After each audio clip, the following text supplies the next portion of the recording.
ಮಡಿಕೇರಿ ದಸರಾದಲ್ಲಿ ವಕೀಲ ಯಕ್ಷಿತ್ ಅವರ ಮೇಲೆ ಹಲ್ಲೆ ನಡೆಸಲಾಗಿದೆ ಎಂದು ಕೊಡಗು ಪೊಲೀಸರ ವಿರುದ್ಧ ಬೆಂಗಳೂರು ವಕೀಲರ ಸಂಘ ಆಕ್ರೋಶ ವ್ಯಕ್ತಪಡಿಸಿದೆ. ಸುದ್ದಿಗೋಷ್ಠಿಯಲ್ಲಿ ಬೆಂಗಳೂರು ವಕೀಲರ ಸಂಘದ ಅಧ್ಯಕ್ಷ ವಿವೇಕ್ ಸುಬ್ಬಾರೆಡ್ಡಿ ಮಾತನಾಡಿ, ಮಡಿಕೇರಿಯಲ್ಲಿ ದಸರಾ ದಿನದಂದು ವಕೀಲ ಯಕ್ಷಿತ್ ಅವರ ಮೇಲೆ ಪೊಲೀಸರು ಹಲ್ಲೆ ನಡೆಸಿ ಸುಳ್ಳು ದೂರನ್ನು ದಾಖಲಿಸಿದ್ದು, ಡಿವೈಎಸ್ಪಿ ಸೂರಜ್, ಠಾಣಾಧಿಕಾರಿ ರಾಘವೇಂದ್ರ ಹಾಗೂ ಪೊಲೀಸ್ ಸಿಬ್ಬಂದಿಗಳ ವಿರುದ್ಧ ಆಕ್ರೋಶ ವ್ಯಕ್ತಪಡಿಸಿದ್ದಾರೆ. ಈ ಪೊಲೀಸರ ದೌರ್ಜನ್ಯದ ವಿರುದ್ಧ ಬೆಂಗಳೂರು ವಕೀಲರ ಸಂಘ ಮಡಿಕೇರಿಗೆ ಆಗಮಿಸಿ ಮಡಿಕೇರಿ ನಗರ ಪೊಲೀಸ್ ಠಾಣೆ ಹಾಗೂ ಘಟನೆಗೆ ಸಂಬಂಧಪಟ್ಟ ಪೊಲೀಸರ ವಿರುದ್ಧ ಮಡಿಕೇರಿ ನ್ಯಾಯಾಲಯದಲ್ಲಿ ಖಾಸಗಿ ದೂರನ್ನು ದಾಖಲಿಸುವುದಾಗಿ ಹೇಳಿದರು. ಫಸ್ಟ್ ಪ್ರೈಸ್ ಬಂದಿರೋರನ್ನ ಎಳ್ಕೊಂಡ್ಬರೋದು, ಅಲ್ಲಿ ಯಾರೂ ಪ್ರೈಸ್ ಇಲ್ಲದಿರೋರು ಅಲ್ಲಿ 100 ಜನ ಇದ್ರು, ಅವ್ರನ್ನ ಎಳಿಲಿಲ್ಲ. ಫಸ್ಟ್ ಪ್ರೈಸ್ ಬಂದಿರೋರನ್ನ ಎಳ್ಕೊಂಡ್ಬರೋಗ ಡಿವೈಎಸ್ಪಿ ಗ್ರೀನ್ ಇದು ಹಾಕಿರ್ತಾರೆ. ಗ್ರೀನ್ ಒಂದು ಹಾಸ್ಕೋಟ್ ಆಗ್ತಾರೆ, ಗ್ರೀನ್ ಟ್ರಾಫಿಕ್. ಇವ್ರೇನಾಗಿದೆ, ಆ ಪಿಸಿ ಎಳೆಯುವಾಗ ಅವ್ರಿಗೆ ಗೊತ್ತಿಲ್ಲ, ಹಿಂದೆ ಸ್ಟೇಜ್ ಎಂಡಾಗಿ ಕೆಳಗಡೆ ಬೀಳ್ತಾರೆ. ಪಿಸಿ ಫಸ್ಟ್ ಪಿಸಿ ಇವ್ರು ಹೇಳ್ಕೊಂತಾನೆ, ಪಿಎಸ್ಐ ಇವ್ರು ಕತ್ತಿನ ಪಟ್ಟಿ ಇಟ್ಕೊಂಡಿರ್ತಾನೆ. ನಿಮ್ಗೆ ವಿಡಿಯೋ ತೋರಿಸ್ತೀನಿ. ಈ ಅಪ್ಪ ಡಿಸಿಪಿನ್ ಇಟ್ಕೊಂಡು ತವಾರ್ ಅಂತ ಡಿವೈಎಸ್ಪಿ ಬಿದ್ದು, ಅದು ಯಾವ್ದೋ ಪಾಟ್ ಮೇಲೆ ಬಿದ್ದು ತಲೆಗೆ.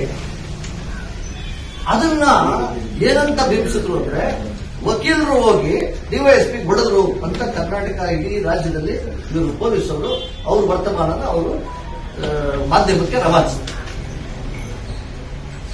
ನಾವು ಏನಪ್ಪಾ ಪೊಲೀಸರು ಡಿವೈಎಸ್ಪಿ ಹೊಡೆದ್ರೆ ನಾವು ಅದನ್ನ ವಿಡಿಯೋ ತರಿಸಿ ನೋಡಿದ್ರೆ ಡಿವೈಎಸ್ಪಿ ತಳ್ತಾ ಇದ್ದಾನೆ. ಈ ಕಡೆ ಇಬ್ರು ಹಿಡ್ಕೊಂಡ್ಬಿಟ್ಟಿದ್ದಾರೆ ಇವ್ರನ್ನ. ಅವರು ಬಿದ್ರು, ಪಿಎಸ್ಐ ಬಿದ್ದ, ಪಿಎಸ್ಐ ಇವನು ಹೇಳ್ಕೊಂಡ್ರು, ನಿಮ್ಗೆ ಬೀಳ್ತ. ಈಗಪ್ಪ ಡಿವೈಎಸ್ಪಿ ತಗೊಂಡಿದ್ದ, ಡಿವೈಎಸ್ಪಿ ಇವ್ರು ಬಿದ್ದೆ, ಇದು ಹೊಡೆಯೋದು ಅಂತ.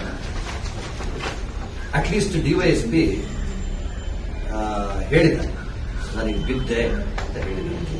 ಆದ್ರೆ ಫಸ್ಟ್ ಪ್ರೈಸ್ ಅವನಿಗೆ ಮಾತಾಡಿರೋದು, ಏಯ್ ವಿಡಿಯೋ ಯಾಕೋ ಇದೆಯಾ ಮೇಲೆ, ಇಲ್ಲ ನಾನು ಪ್ರೈಸ್ ತಗೊಳೋದಕ್ಕೆ ಬಂದಿದ್ದೀನಿ ಅಂದ್ರೆ 2 ಬಿಟ್ಟು ಎಳ್ಕೊಂಡ್ಬಂದು.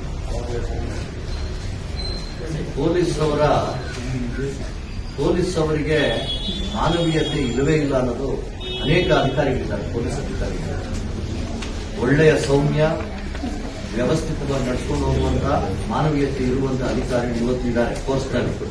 ಆದ್ರೆ ಇಂಥ ವ್ಯಕ್ತಿಗಳಿಗೆ ಏನನ್ನೋದು, ನಾವು ಈ ಅನ್ಯಾಯಗಳನ್ನ ನೋಡಿ ಬಹಳ ಬೇಸರ ಆಗುತ್ತೆ. ಇನ್ನೊಂದ್ಸರಿ ಅದು ವಿಡಿಯೋ ತೋರಿಸು. ಇದರಿಂದ ಇವ್ರ ಮೇಲೆ ಅಲಿಗೇಷನ್ ಮಾಡಿ ಒಂದಿನ ಒಳಗಡೆ ಆಗ್ತಾರೆ. ಆ ಜಡ್ಜ್ ಹೊಡೆದಿದ್ದಾರೆ, ಸ್ಟೇಷನ್ ನಲ್ಲಿ ಹೊಡೆದಿದ್ದಾರೆ. ಅವ್ರು ಡಿವೈಎಸ್ಪಿ ಹೆಸರೇನು, ಸೂರಜ್ ಅಂತ. ಒಳಗಡೆ ಸ್ಟೇಷನ್ ನಲ್ಲಿ ಹೊಡೆದ್ರೆ ಯಾರು ಹೊಡೆದಿರೋದು? ಕಾನ್ಸ್ಟೇಬಲ್ಗಳೆಲ್ಲ ಬಂದು ಹೊಡೆದಿದ್ದಾರೆ. ಈಗ ಎಲ್ಲಾ ಕಾನ್ಸ್ಟೇಬಲ್ಗಳು, ಬೆಂಗಳೂರು ವಕೀಲರ ಸಂಘ, ನಾನು ನಮ್ಮ ಪದಾಧಿಕಾರಿಗಳ ಪರವಾಗಿ ಹೇಳ್ತಾ ಇದ್ದೀನಿ, ನಾವು ಹೋಗಿ ಎಲ್ಲಾ ಪದಾಧಿಕಾರಿಗಳು ಹೋಗಿ ಈ ಎಂಟೈರ್ ಸ್ಟೇಷನ್ ನಲ್ಲಿ ಯಾರ್ಯಾರು ಬಂದ್ರು ಇವ್ರನ್ನ ಅವ್ರ ಮೇಲೆ ಎಫ್ಐಆರ್ ರಿಜಿಸ್ಟರ್ ಮಾಡೋದಕ್ಕೆ ನಾವು ಮಡಿಕೇರಿ ಕೋರ್ಟ್ ಹೋಗಿ ಪಿಸಿಆರ್ ಆಗ್ತಾ ಇದ್ದೀವಿ, ಇನ್ಕ್ಲೂಡಿಂಗ್ ಇನ್ಸ್ಪೆಕ್ಟರ್ ಮೇಲೆ. ನೀವು ಹೋರಾಟ ಮಾಡ್ತೀರಾ? ರೌಡಿಗಳಾಗಬೇಡಿ, ಹುಷಾರ್. ರೌಡಿ ವರ್ತನೆ ನಿಮ್ ಸ್ಟೇಷನ್ ಒಳಗಡೆ ತೋರಿಸ್ಬೇಡ್ರಿ. ನಿಮ್ ಡಿವೈಎಸ್ಪಿಗೆ ಏನಾರ ಆಗಿರ್ಬೋದು, ಆದ್ರೆ ನಿಜವಾಗ್ಲೂ ಹೊಡೆದಿದ್ರೆ ನೀವೇನ್ ಬೇಕಾ ಮಾಡಿ. ಇದಾಗಿರೋದು ಆಕ್ಸಿಡೆಂಟ್. ಪದಾಧಿಕಾರಿಗಳು, ಕಾರ್ಯದರ್ಶಿಗಳು ತೋರಿಸ್ತಾರೆ ಇನ್ಸಿಡೆಂಟ್. ಯಾವ ಮಟ್ಟಕ್ಕೆ ತಗೊಂಡು ಹೋಗ್ತಾ ಇದ್ದಾರೆ ಪೊಲೀಸ್ ವರ್ತನೆ ಈ ರಾಜ್ಯದಲ್ಲಿ. ಪೊಲೀಸರು ಹೇಳಿದು ಅವರೇ ಬಿದ್ದೋಗಿರೋದು. ಇದನ್ನ ನಾವು ತೀವ್ರವಾಗಿ ಖಂಡಿಸ್ತೀವಿ. ಯಾವುದೇ ಕಾರಣಕ್ಕೂ ಬೆಂಗಳೂರು ವಕೀಲರ ಸಂಘ ಇದು ಬಿಡಲ್ಲ. ಅವ್ರ ಮೇಲೆ ಕ್ರಿಮಿನಲ್ ಕೇಸ್ ಆಗೇ ಆಗುತ್ತೆ. ಅವರು ಬಂದು ಟ್ರಯಲ್ ಫೇಸ್ ಮಾಡಿ. ಈ ಸಂದರ್ಭ ಬೆಂಗಳೂರು ವಕೀಲರ ಸಂಘದ ಪ್ರಧಾನ ಕಾರ್ಯದರ್ಶಿ ಪ್ರವೀಣ್ ಗೌಡ, ಉಪಾಧ್ಯಕ್ಷ ಗಿರೀಶ್ ಕುಮಾರ್, ಯಕ್ಷಿತ್ ಕೊತ್ತೋಳಿ ಸಂಘದ ಪದಾಧಿಕಾರಿಗಳು ಪಾಲ್ಗೊಂಡಿದ್ದರು.